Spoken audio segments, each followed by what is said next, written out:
കേരളത്തിലെ 108 ശിവാലയങ്ങളിലൊന്നാണ് സോമേശ്വര മഹാദേവ ക്ഷേത്രം. ഈ ക്ഷേത്രത്തെക്കുറിച്ച് രേഖാവിവരങ്ങളൊന്നും ലഭ്യമല്ലെങ്കിലും ക്ഷേത്രോൽപ്പത്തിയെക്കുറിച്ചുള്ള ഐതിഹ്യങ്ങളും ജ്യോതിഷ പ്രവചനവും പാണ്ഡവരുമായി ബന്ധപ്പെടുന്നതിനാൽ കാലപ്പഴക്കത്തെക്കുറിച്ച് അനുമാനിക്കാം.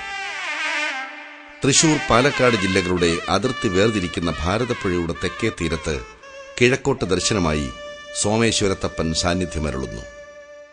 ക്ഷേത്രത്തിൽ പ്രതിഷ്ഠാമൂർത്തിയായ മഹാദേവനെ കൂടാതെ ഉപദേവന്മാരായി ഗണപതിയും ശാസ്താവും സാന്നിധ്യമരുളുന്നു.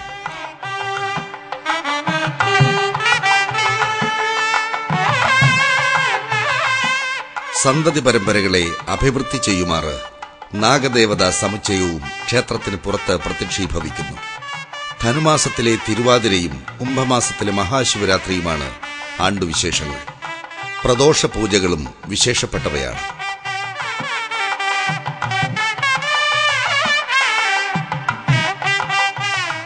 ഇവിടെയുള്ള ശിവലിംഗം ധർമ്മപുത്രർ പ്രതിഷ്ഠിച്ചതാണെന്ന് വിശ്വസിച്ചുപോയി.